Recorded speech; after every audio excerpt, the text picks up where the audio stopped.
Alright, good evening po, sir ma'am. Hintayin lang muna natin yung lecture for tonight. May conflict lang po sa link na binigay ko sa kanya. But in a minute now, we will start our numerical mastery test. So, kamusta kayo? Kamusta yung mastery test natin? This is the last part ng mastery test. Na-master nyo ba yung mastery test na yan? Okay, wait lang. Sige. Sorry for the 8. Ay, 8 ko na. Wait lang, antayin ko muna yung lecturer .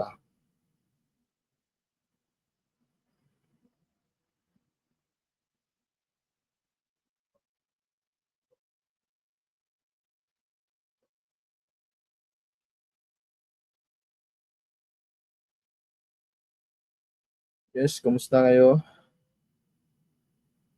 Yes po, meron na po tayong live sa Facebook natin. Yes, we're live.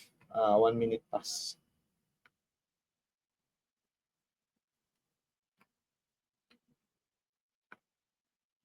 Hindi pa makapasok si ma'am.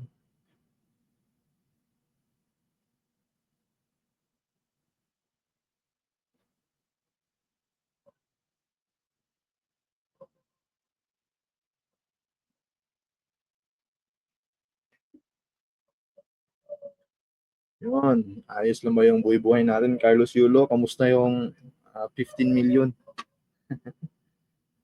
May natira pa ba? Okay, announce ko lang since wala pa yung lecture natin. Bukas po is yung recap natin. Okay, so bukas natin i-upload yung pre-final rationale, yung buong answer key niya talaga. Hopefully, na-practice na-master nyo yun. And then, meron tayong kaunti lang na iilan na correction doon sa natin, pre-final test. So, I think nasa 10 items yon. Isa na yun yung sa horde save, di ba? Yung sa natin, logic natin. Wait lang, hanapin ko muna yung tanong. Yung horde is to save ba yun? Tapos yung tamang answer kasi nun is yung studies to learn. Alright? So, isa po yan sa 10 na corrections. Okay, so today, numerical test natin. Bukas is pick-up test, yung sa pre-final. And then, the next day, 22, is yung pinaka-final test natin. So, 23, rest po muna kayo. Tapos, 24 na yung last or pinaka-final battle sa exams. Yes, ma'am. Good evening po, ma'am. Good evening po, sir. Yes po. Okay, magandang gabi na nandito sa StreamYard natin. Tapos, nasa Facebook. Good evening din po sa inyo, sir, ma'am. Yes, good evening, Sir Justin, Sir Ma'am Lee, Sir Ma'am Lee. Yes, good evening po. Yes, good luck, everyone. For sure, kayang-kaya niyan. Yung iba nga, hindi nagre-review. Ako nga dati, hindi ako nag-review sa mga review center. So, talagang know-how ako. Sana ako magsisimula. Ma'am, you can share your slides na po.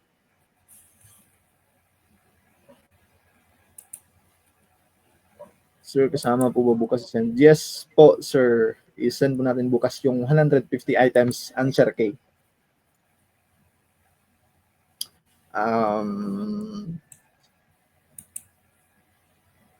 Yeah. Yes, good evening. Okay, so here's the slides. Ma'am, this is 20 items ma'am, or 25? Parang 20 ata, sir. Okay, so sir ma'am, these 20 items were actual questions talaga, or if hindi man ito yung actual na lalabas, mostly the questions na numerical is similar to this. So hopefully, na-perfect nyo or ma-perfect nyo yung 20 items or makuha nyo man lang paano sagutan, paano yung diskarte natin sa exams. And talaga nakakatulong. Alam nyo ba na kadalasan sa mga nagta-top notcher is yung mga magagaling sa... Bakit? Kasi alam naman natin, hindi lahat ng tao magaling sa math, magaling sa numbers. Kaya yung iba sa atin, ako mismo, parang iniiwasan ko na yung math eh. Iba lang yung sinasagutan ko, yung talagang alam ko lang. Pero hindi lahat sure ako na tama ako. Okay, kaya sila Ma'am Clyde, nag-top sila, bakit na perfect nila yung math? Or doon sila lumabang sa math. Alam naman natin, given na marunong tayo sa general information, marunong tayo sa logical, sa verbal, pero yung math, hindi tayo lahat marunong dyan. Okay? So for this night, 20 items lang. Sana kung hindi nyo pa nasagutan or kung wala pa kayong ideya, sana mag-focus kayo dito. Okay? Talagang makakatulong. Alright, so I think we are already set sa Facebook at sa StreamYard. So without further ado, Ma'am Clyde, I give you the screen na po, ma'am. Thank you so much, Sir Jerome. Magandang gabi po sa ating lahat. Please bear with me. Medyo raspy yung boses ko ngayong gabi. I'm feeling under the weather. So sana ma-consider ninyo. So for tonight, we will be discussing the 20 items na quantitative reasoning or numerical reasoning na binigay sa inyo as your test. So ang mangyayari, the same pa rin, mas mabilis lang tayo ngayong gabi. Okay, so let's start. So tawag nito, self-evaluation ito. So try to check your own work kung tama yung mga sagot ninyo. So let's start first with number 86 sa exam ninyo. So which of the following has the least numerical value? So you're given from A to D. So based on our previous discussion, you're going to perform the operations following the PEMDAS or the GEMDAS. Can you share your answers for number 86? Pwede nyo bang ma-share yung sagot ninyo?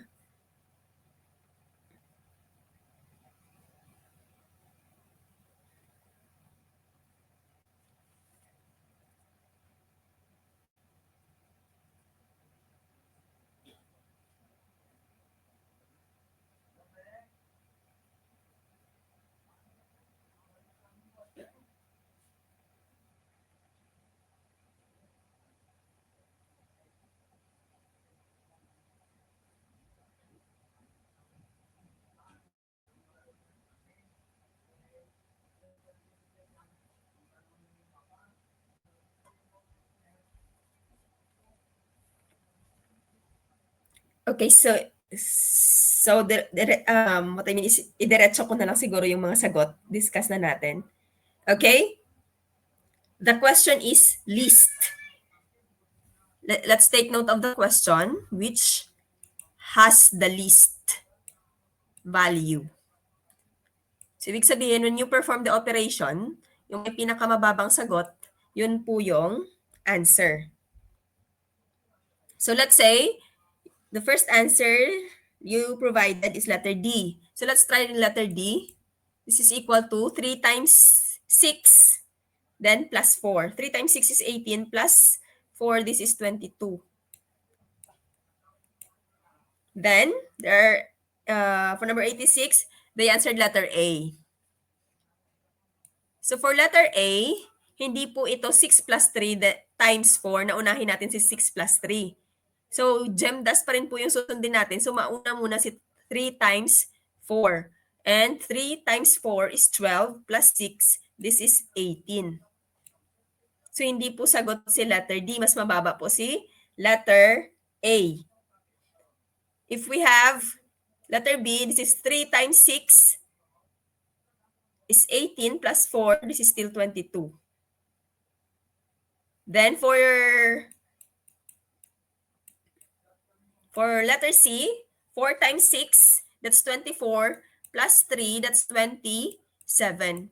So the correct answer for this problem is letter A. 6 plus 3 times 4 is equal to 18, and this has the least numerical value. Okay, so maraming nakasagot ng letter A. So let's proceed. For tonight, I will not be calling your names muna. Para makatipid ako sa boses ko. Okay? So let's have number 87.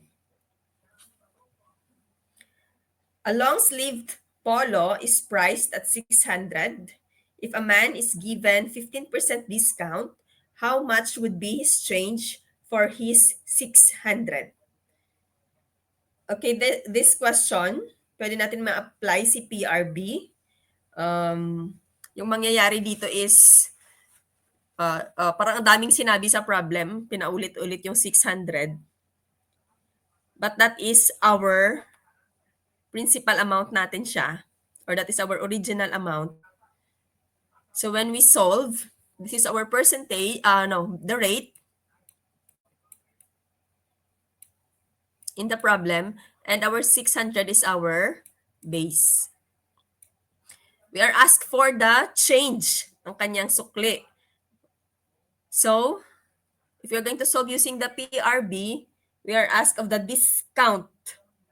Parehas lang po yun sila. Discount or change, parehas lang po sila kasi parehas lang po yung amount sa pera niya. Okay, so you got the answer. The correct answer is letter B, that is 90. Kunin lang po natin yung 15% ni 600. And this is the solution. So 0.15 times 600, that's letter B. Ang sukli niya is 90 pesos. Kung ang tinatanong naman is how much is the discount, 90 pesos pa rin. Okay? Congratulations sa mga nakakuha ng tamang sagot. Pwede tayong dumiretso, 600 times 15 kahit hindi na natin kukunin yung magkano yung price tapos isa-subtract para malaman yung sukli. Kasi yung pera niya at saka yung amount ng damit ay parehas lang naman. Okay? Let's have 88.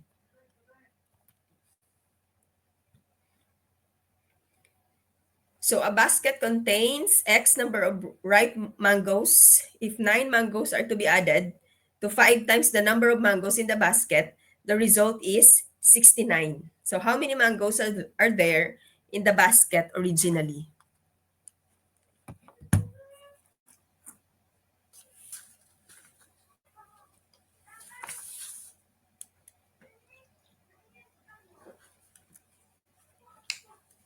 So for this problem naman, pwede kang mag-trial and error. Pwede mong i-try lahat ng numbers. Saan dyan yung i-multiply mo by 5. Tapos mag-add ka ng 9. Saan doon yung magbibigay sa'yo ng 69 na sagot. Pwedeng ganon. Or you could do it mathematically. I-solve natin. Okay, may sumasagot na. And that's letter D. The same students or the same participants na sumasagot. Okay? So the correct answer here is letter D. That's 12. 12 times 5 is 60 plus 9 is 69. That's by trial and error. If you are going to do it mathematically, this will be our solution. So let X be the number of original mangoes. So sabi na doon, 9 mangoes are to be added to 5 times yung nilet natin na X. So this will be your solution. So 5X is equal to 69 minus 9, that's 60. And then by both sides by 5, X is equal to 12.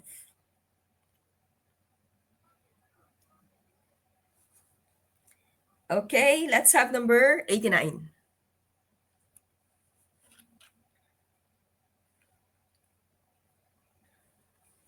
So 100 sheets. Okay, sige po.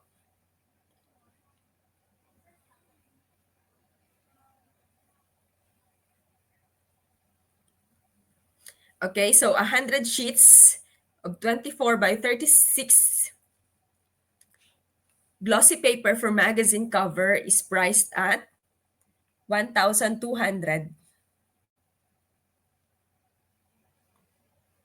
How much is the cost of 750 sheets?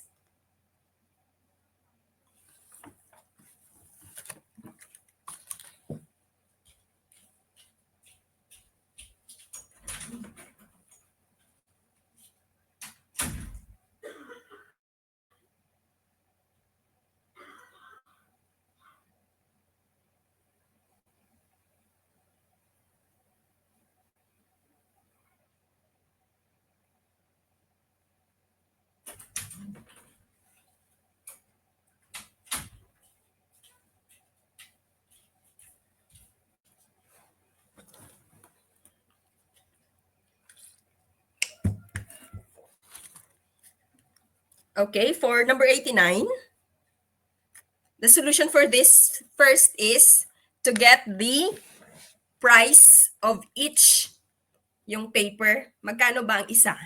So that we could solve for kung ilan naman yung 750 sheets.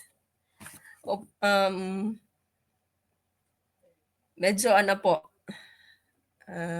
inuubo po ako. Kaya medyo ano yung boses ko ngayon. Sige. Nakasulat naman po yung solution. Okay? So dito, identify muna natin kung magkano ang isang sheet ng glossy paper. Okay? So magkano ang bawat isa? That's by dividing 100 sheet. 100 sheet cost 1,200. So we're going to divide 1,200 by 100. That will give us the value of each. Then multiply natin sa 750. This will be the solution. Correct answer is letter B, that's 9,000. So 12,000 divided by 100 sheets. It's not 12,000, sorry. It's 1,200. It's 1,200 divided by 100. That's equal to 12. And then, this 12 means each sheet cost 12 pesos. Yung hinahanap naman is magkano kung 750 pieces na or 750 sheets. So we're going to multiply it by 12 and the result is 9,000. Okay. So your co-participants, co-learners are showing their solutions also on our comment section. Okay, so proceed tayo. Let's have number 90.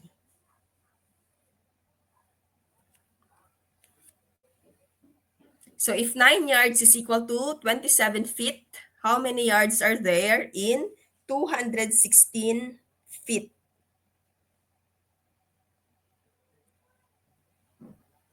So again, if 9 yards is equal to 27 feet, how many yards are there in 216 feet?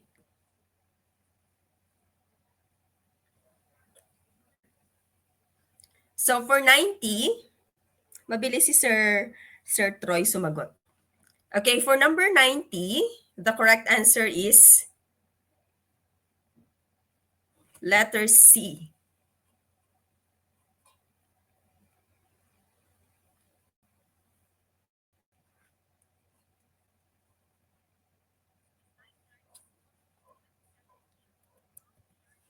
Okay, why C?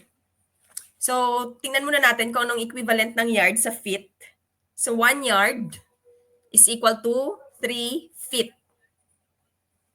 Based on our ratio na binigay dito, 9:27, could be reduced to 1:3. So, 9:27 could be reduced to 1:3. So, meaning, 9 yards equal to 27 feet, or we could say 1 yard is equal to 3 feet.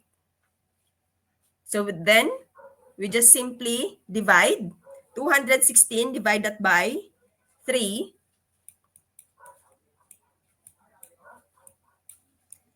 This will result to 72. And that is letter C.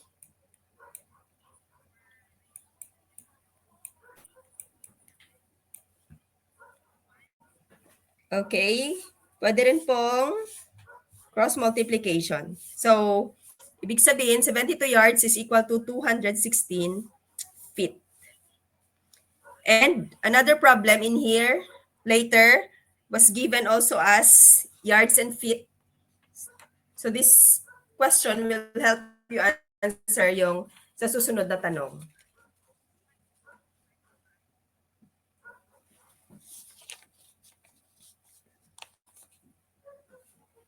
Next, let's have the next problem. So the area of a square rice field is 441 square meters. If the owner of the field wants to enclose it with chicken wire, how many meters of chicken wire does he need to enclose it completely?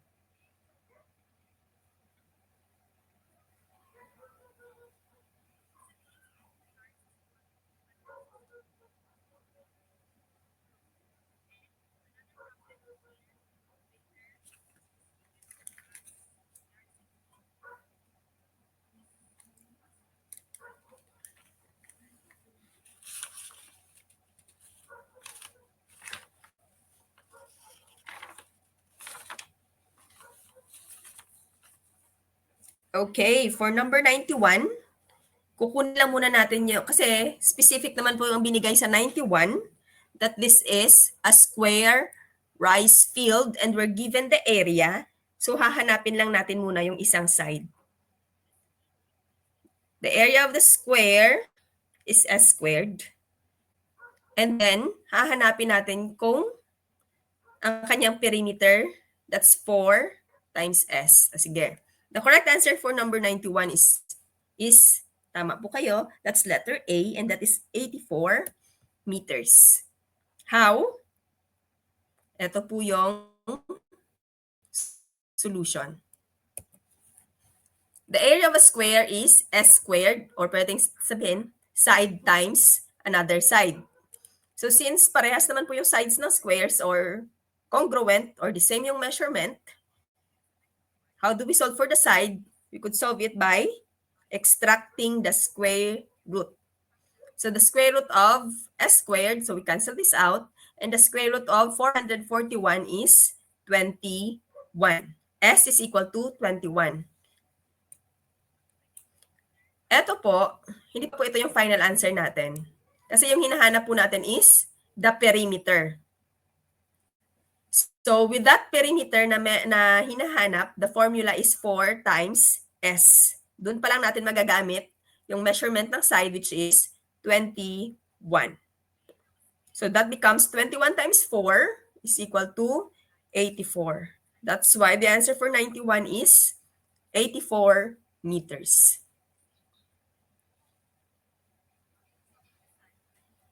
Let's have number 92. Okay, this was already given during our review or during our past discussion. So, sana nakuha ninyo yung tamang sagot dito. And that is letter D, which is 6. So, just simply multiply 24 by 1/8. So, ang edad ng niece, ng kanyang pamangkin, 3 years ago is 24 times 1. Then, pero yung tinatanungan po is, how old is her niece or his niece now? So, ibig sabihin, anong mangyayari? So, ibig sabihin, mag-plus 3 tayo for the time na nag-lapse. So, the correct answer for number 92 is D. Let's have number 93. Okay, this was also discussed. We could cancel out. Uulitin natin. Pwede tayo ditong mag-eliminate ng mga options. Okay, sige. Paano i-solve? Okay, balikan ko muna. May comment ako nakita.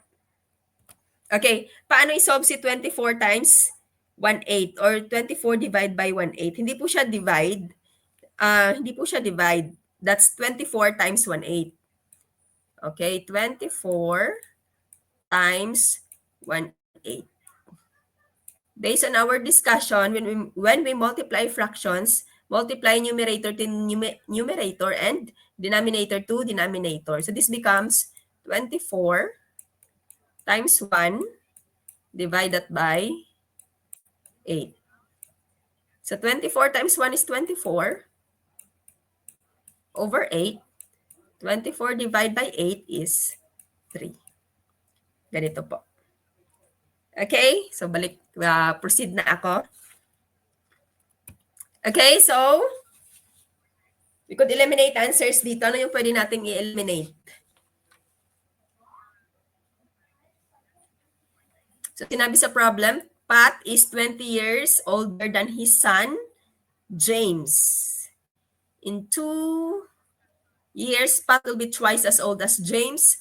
How old are they now? So nasagot na din natin ito. So, letter B, pwede na nating i-eliminate si B kasi mas matanda pa si son kumpara doon sa kay father. Ganon din si letter D, eliminated na. So, chances natin are A and C. Sabi dito, in 2 years, ito yung ginagawa natin. So, ibig sabihin, plus 2 ka din. Or sa letter C, plus 2 ka din sa i-add. Then, plus 2 din dito. Tingnan natin kung saan yung mag-double. Kasi twice. So, let's have 10 and 30 yung magiging edad dito. 10 and 30. So, ibig sabihin, 10 times 2, it's 20 and not 30. So, ibig sabihin, hindi na ito yung sagot. So, 18 plus 2 is 20. And 38 plus 2 is 40. So, 20 plus 40, 20 times 2 is 40. Ganon lang po.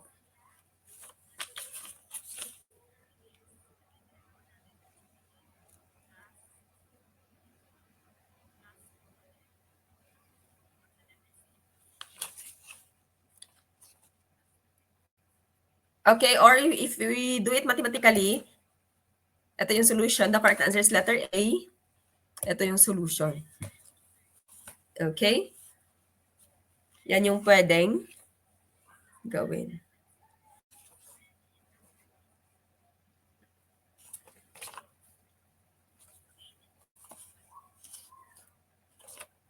Let's proceed to number 94.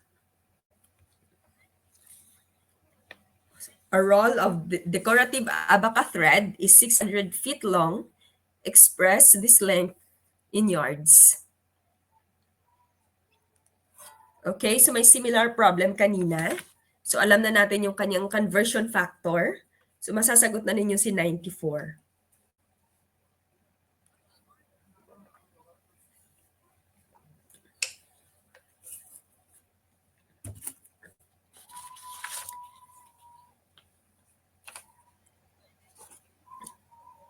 So based on our discussion earlier,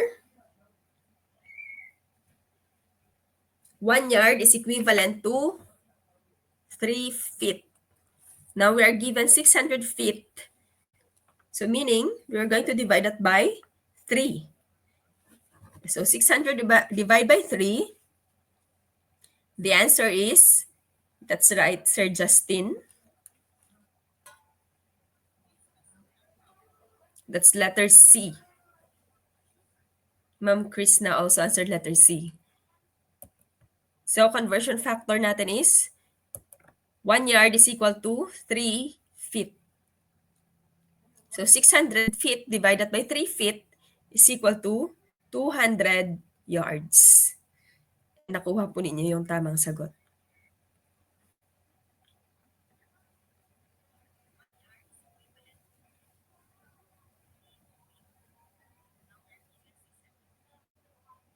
Let's have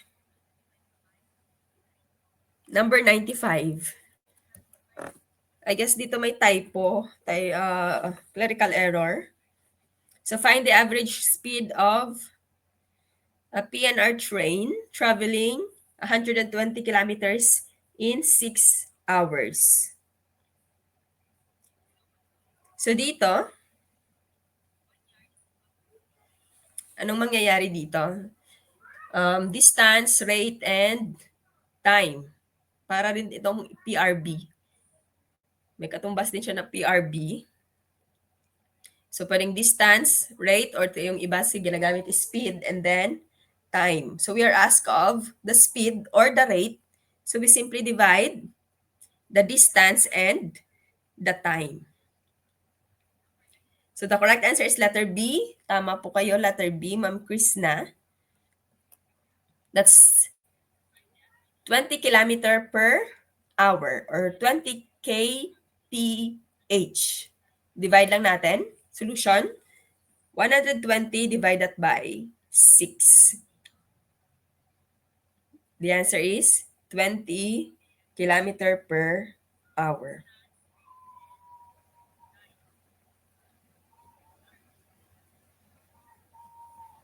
Okay, let's proceed. Mario is buying a square rice field at 1,500 per square meter. If the area of the rice field is 500 square meters, how much is the cost of the rice field?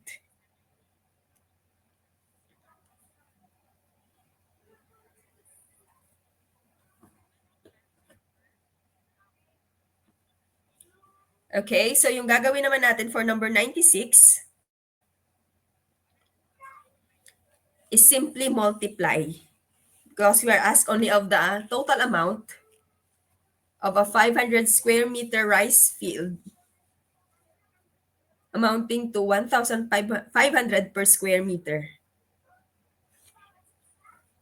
Multiplication lang po yung 96 para makuha natin yung presyo or magkano yung 500 square meter na rice field. Okay? You got it right. The correct answer is letter A. So 1/5 times 500, that's 750,000.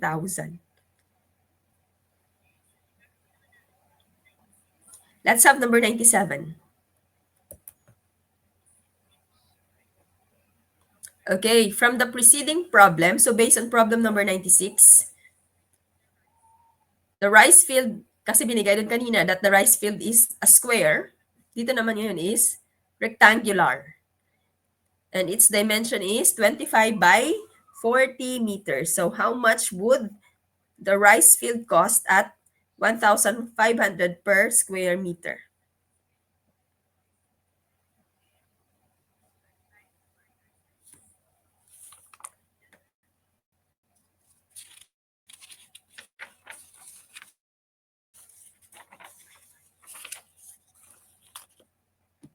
Okay, so ang gagawin muna natin sa number 97 is kunin muna yung area ng rectangular rice field. Okay, kasi kanina square yung binigay. Tanong naman ngayon, paano kung naging rectangle? So kanina sa square, you're given the area. We're given the area. Dito, we're given the sides, the dimensions, the length, and the width. So kukunin muna natin yung area, then multiply it to the amount per square meter. So the correct answer here is letter B, that's 1.5 million pesos. 1,500,000. So multiply muna natin, kunin natin yung area. Area is, nasulat dyan sa comment section nyo actually, this is length multiplied by the width. So length is 40, then the width is 25, or the other way around, it's the same. So 25 times 40 is 1,000. Then 1,000 square meters, multiply it to 1,500 pesos per square meter. So the amount would be 1.5 million pesos.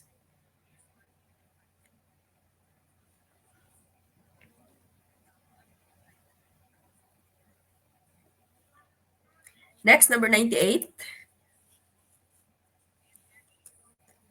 Ramil needs 27,000 to pay for his monthly rental of the condo unit he is occupying. If the company where he works gives him 6% commission on products sold, how much should his sales be to yield the amount he needs? We have parallel problems. Problem na discuss natin katulad nito, yung commission din. So it is asked of the total or our base. If we're going to use PRB sa problem na ito, isosolve natin ngayon yung base or yung original amount or magkano yung total amount niya para maka-commission siya ng 27,000. So for number 98, okay, Sir Marvin Estrada.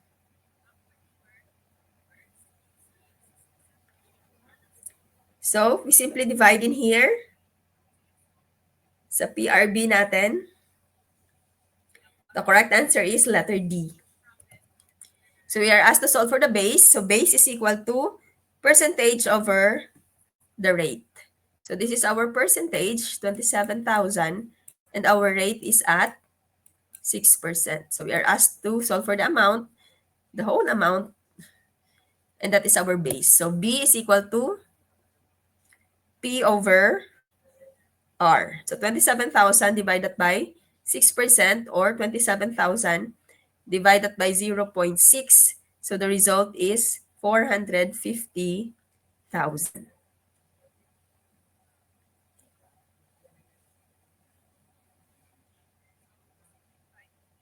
Let's have number 99. So as an editor of a widely read magazine, Rina is receiving a monthly salary of 15,000. How much would be left of her salary after deducting 3% for her company loan and 5% for her withholding tax?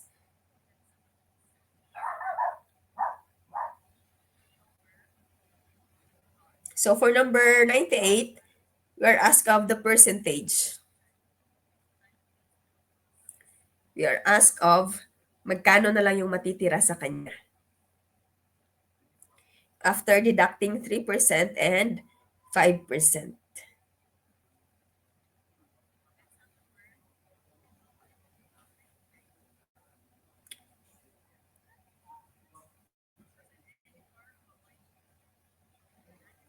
Okay, the correct answer here is Sir Marvin. Masyadong mabilis si Sir Marvin.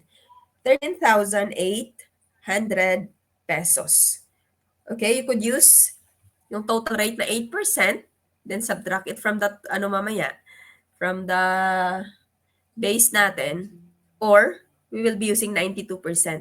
Since 8% is deducted from his salary, from her salary,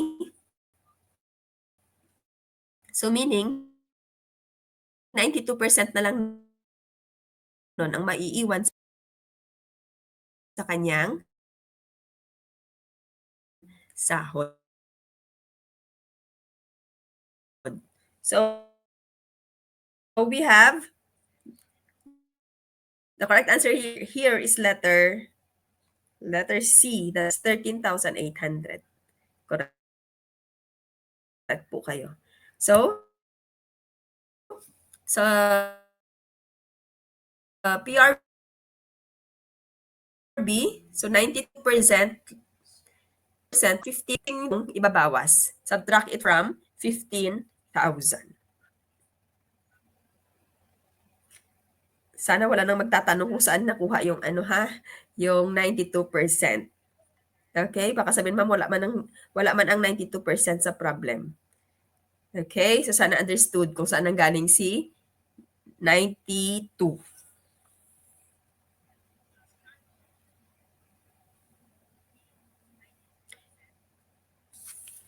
Let's have number 101. Or same pa rin ba yung mga students ko or participants ko the other sessions? Opo.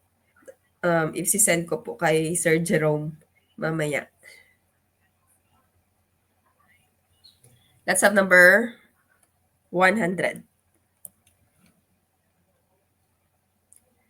So a brand new TV set with YouTube channel is priced at 26,500. If the store selling TV set is giving the first 10 buyers 3,180 discount, what percent of the total price of the TV set? So it is asked of the percentage, magkano yung discount?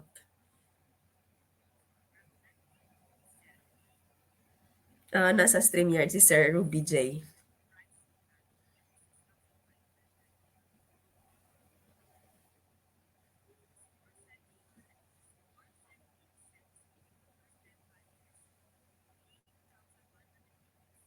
Okay, Sir Marvin and Ma'am Chris na answered letter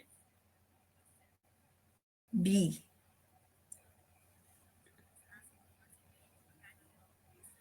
Sir DJ also answered letter B. Okay, so ang gagawin lang natin dito is, it is ask of the rate. So we're going to divide percentage by the base. 3,180 is our percentage. This is the part. And 26,500 is our base. This is the whole amount. So we are asked to solve for, hinahanap natin is rate. Anong porsyento ng discount? So for the first 10 buyers, so tama po kayo, that correct answer is letter B, that is 12%. So 3,180 just simply divide that by 26,500, that is equal to 0.12 or 12%. May iba akong estudyante the other night na hindi ko nakikita ngayon sa comment section. Okay, so there's a greater chance na ma-perfect yung numerical reasoning. Sir Marvin. Si Ma'am Chris na.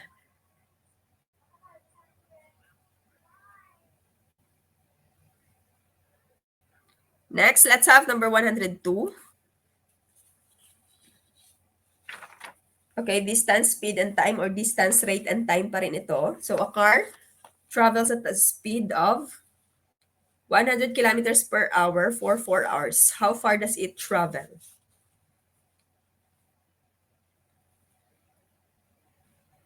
So it is asked of the distance lang. Total distance covered or traveled.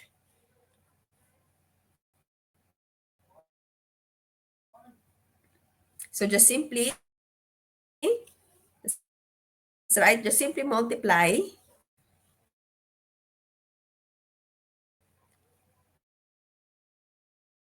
the rate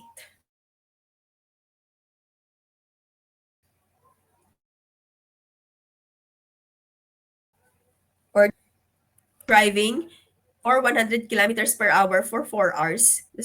So first hour, 100 kilometers, second hour, 200, third hour, 300, and fourth hour, 400 kilometers. So this is just rate times time or speed times time. That's 400 kilometers.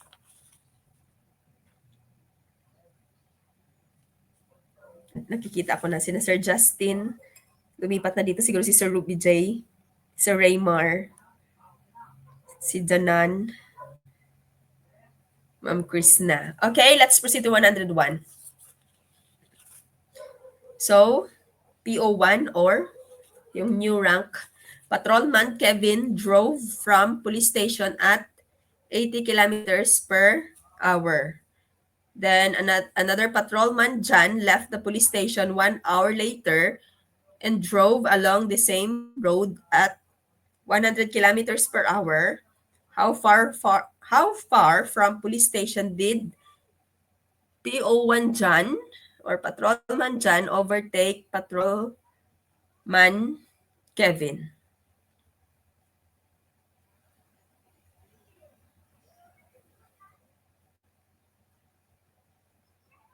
Mga dyan lang sa 20 to 30 items yung math.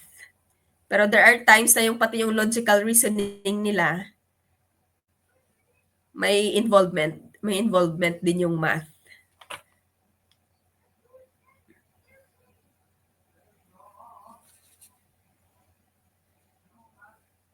So dito, for number 102, pwede lang din natin gawin or itawag nito, i-plot sa table.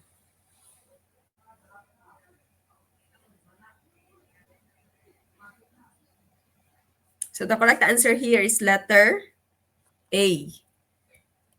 That's 400 kilometers.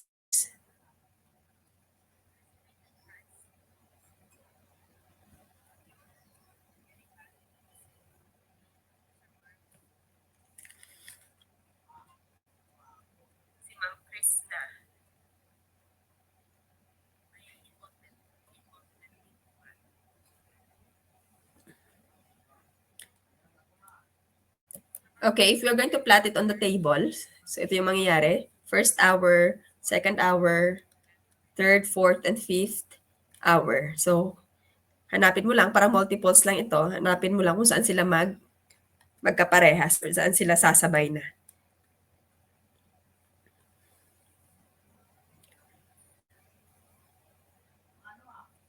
So, for Patrolman Kevin, we have 80. The next hour, 160, 240, 320, 400. And then for Patrolman John, it would be 100. Kasi after 1 hour pa naman siya nag-travel, nauna man si Kevin. 100, 200, 300, and then 400. So, 400 kilometers, doon pa lang sila magsabay or ma-overtake.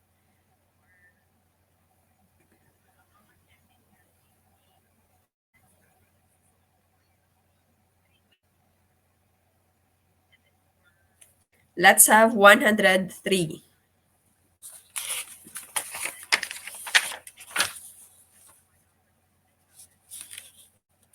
So a patrol car traveled at this rate of 70 kilometers per hour, leaves the station 2 hours after a fire truck has left, and overtakes it in 5 hours.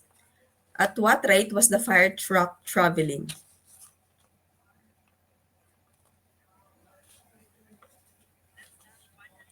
Okay, Sir Jeff Tabora answered 50 kilometers per hour.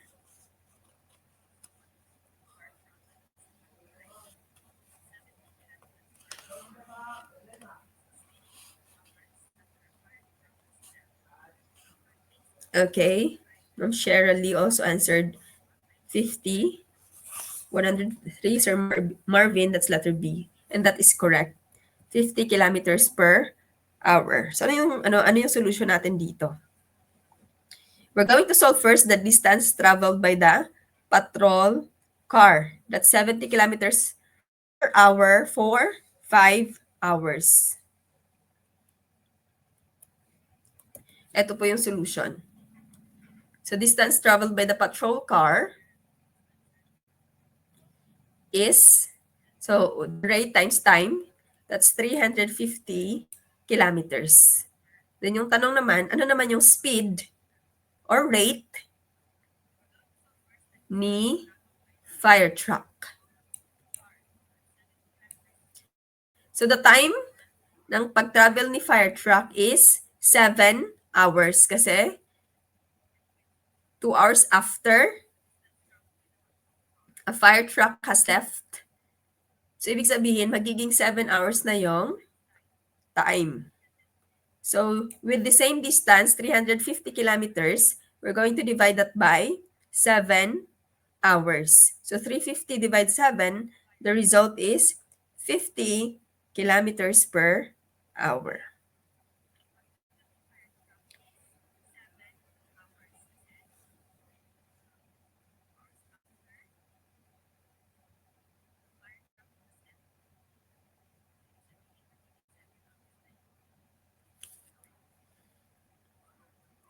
Next, let's have 104.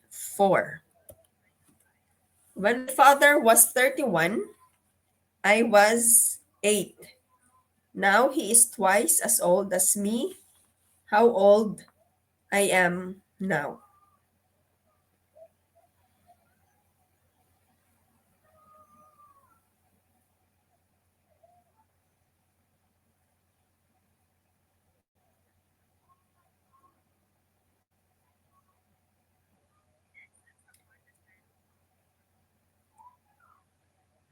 Okay, Sir Jep. 33 and, no, 33. Ang answer niya is letter D, that's 23. Ma'am Krishna, Sir Marvin also answered letter D. Sir Ruby J, Sir Jack. Okay? Tama po yung sagutin niyo, that's letter D. If we're going to do the trial and error, ang gagawin lang natin dito is, how much was added? Let's say, ang tanong naman is, how old I am now? Let's say, pinili mo si 20. Example lang. Example, pinili mo si 20 sa trial and error or sa guess and check. So, from 8 naging 20. It means 12 years had passed. So, 31 plus, mag-plus ka din ng 12. So, 31 plus 12 is 43. 20 and 43, hanapin mo naman ngayon kung saan yung nag-times 2 or naging twice. So, try natin si 20. So, 20 from 8,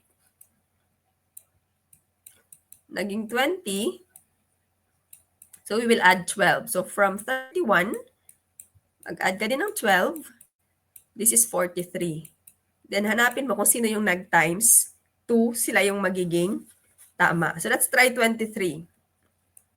So, from 8 years old, naging 23. So, 15 years had passed. So, ibig sabihin, 31 din for the father, plus 15, this is 46. So if you check, if we're going to check, 20 times 2 is 46, which is tama na sinabi dito na twice as old.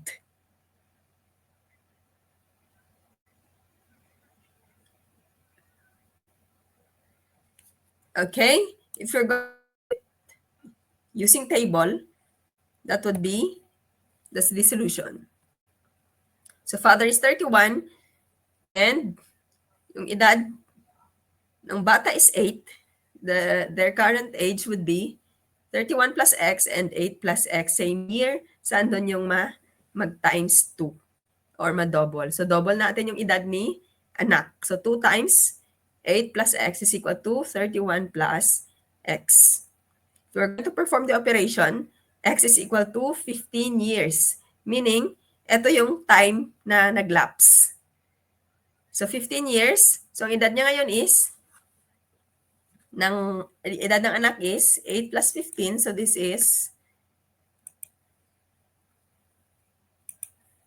so 8 plus 15 is 23. And 8 plus 31 plus 15 is 46. So, ang tinatanong lang naman is, how old I am now. So, yung me, so that's 23. That satisfies the condition na the age of the father is twice the age of his son or daughter. Yung sinabi sa problem. Okay? And down to the last number, 105. This was also discussed on our previous nights. The other night natin na discussion, ratio and proportion. So a pet store has 8 cats, 12 dogs, and 3 rabbits. The ratio of 8 is to 23 compares. Yes, Sir Jep, that's letter D. Cats. We have 8 cats. For the 8, and saan natin kinuha si 23? That's 8 plus 12 plus 3. That is all the animals. So it compares cats to all the animals. That's correct. So this is letter D. Okay? So the 20 items for numerical or quantitative reasoning is done. So this is it for tonight. So thank you so much. Also, that's the answer. So thank you so much for your Yes, ma'am. So, thank you so attention much, and ma'am. for bearing with me tonight. Yes po, maraming salamat din, Ma'am Craig, no, kahit may karamdaman po kayo pero tinuloy nyo pa rin. So thank you so much, ma'am. You can rest na po. Thank you so much, sir. Yes po, thank you po. Okay, so that's the end of our live tonight. So konting-kunti lang, no, yung ano natin, numerical reasoning natin, that is 20 items. Ang tanong, na perfect nyo ba yung 20 items natin ngayon? Okay, so you can view it via replay. We'll upload this. Okay, Ma'am Craig, you can rest na po, ma'am. Para makakain na po. Thank you po. Okay, so ano lang, reviewin lang natin itong 20 items. Reminders lang ha, para bukas. Yun, may naka-perfect si Eloy Bura. Okay, reminders para bukas. Wala tayong live bukas. Pero meron tayong rationalization, recorded rationalization yung sa pre-final test natin. So sa mga nagtatanong, sir, saan ba yung video nito? Saan ba yung answer key ng pre-final tests? So bukas na po natin i-upload yung pre-final, okay? So activity natin tomorrow, 9 a.m. po, upload natin yung pre-final answer key, okay? Tapos upload ko din in the morning yung ano natin, pre-final rationale. Tapos you can also answer all the mock test. Tandaan natin, last 2 days na natin at bukas wala pa tayong live. So sa mga nagka-cram, pwede nyo pong balikan ulit yung mga mock test natin. So kinumpile ko lahat mula mock test 1 hanggang mock test 5. Okay, para pwede nyo balikan. Okay? Yun. Okay, mape-perfect natin yan. Okay, so bukas yung pre-final test natin. Tandaan natin, sir, ma'am, na yung pre-final test natin, I think mga 50% siguro baka babalik sa exam. Siguro, baka. And then may corrected tayo doon na mga 10 items. So, kung mabisita nyo po yung Google Forms natin, updated na po. So, yung mga naka-perfect, malamang hindi na sila perfect ngayon. Yes po, yung price sa top 10, syempre, naka-record na yun. So, bukas din natin yun ibabayad.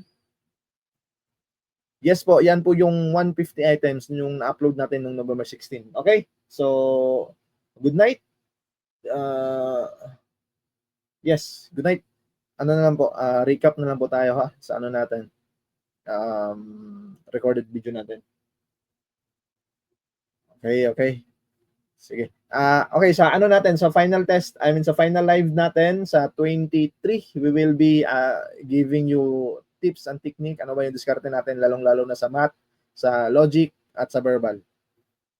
Okay, so good night everyone. And natin po para ma-upload natin yung recorded replay.